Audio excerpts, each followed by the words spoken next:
اللہ اللہ اللہ۔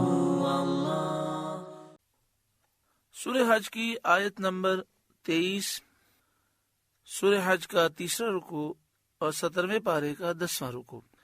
اللہ رب العالمین نے ارشاد فرمایا، ان اللہ یدخل الذین آمنوا وعملوا الصالحات، بے شک اللہ داخل کرے گا انہیں جو ایمان لائے اور اچھے کام کیے، جنات، جنتوں میں، یعنی اللہ تعالیٰ ایمان والوں کو جنہوں نے اچھے کام کیے انہیں باغوں میں، جنتوں میں داخل فرمائے گا، تجری من تحتها الانہار، جن کے نیچے نہریں رواں دواں ہیں، یحلون فیہا من اساور من ذہب ولؤلؤا، اس میں پہنائے جائیں گے سونے کے کنگن اور موتی، ایسے کنگن، ایسے موتی پہنائے جائیں گے کہ ان کی کیا چمک ہوگی کہ ترمذی شریف میں فرمایا ایسے جن کی چمک مشرق سے مغرب تک روشن کر ڈالے۔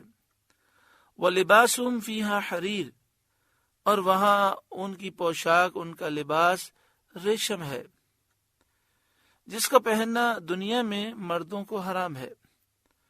بخاری و مسلم شریف کی حدیث میں ہے، سید عالم صلی اللہ علیہ وآلہ وسلم نے فرمایا، جس نے دنیا میں ریشم پہنا آخرت میں نہ پہنے گا۔ یعنی یہاں مراد یہ ہے کہ جو مرد دنیا میں ریشم پہنے گا آخرت میں وہ ریشم نہیں پہن سکے گا، اس لیے مردوں کو ریشم پہننا، سونا پہننا، چاندی پہننا، زیورات پہننا یہ منع ہے۔ ہاں، عورتوں کے لیے چیزیں حلال ہیں۔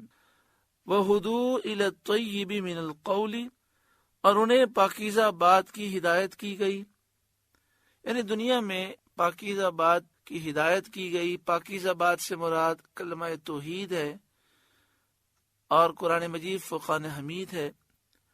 وَهُدُوا إِلَى صِرَاطِ الْحَمِيدِ، اور سب خوبیوں سراہے کی راہ بتائی گئی، یعنی انہیں اللہ وحدہ لا شریک جو حمید ہے اس کا راستہ بتایا گیا، دنیا میں اللہ کا دین اسلام انہیں سمجھایا گیا۔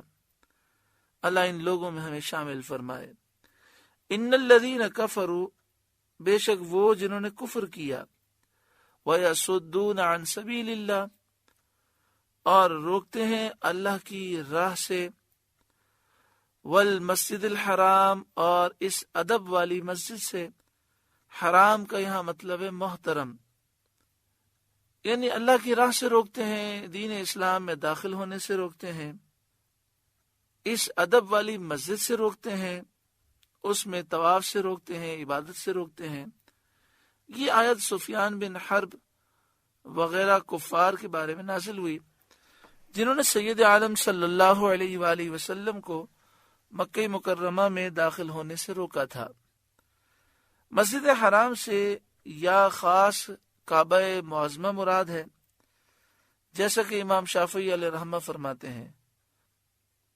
تو اس صورت میں معنی یہ ہوں گے کہ وہ تمام لوگوں کا قبلہ ہے خانہ کعبہ، وہاں کے رہنے والے اور پردیسی سب برابر ہیں، کیونکہ آگے ارشاد فرمایا، والمسجد الحرام الذي جعلناه للناس سواء العاكف فيه والباد، اس ادب والی مسجد سے روکتے ہیں جسے ہم نے سب لوگوں کے لیے مقرر کیا کہ اس میں ایک جیسا حق ہے وہاں کے رہنے والے کا اور پردیسی کا۔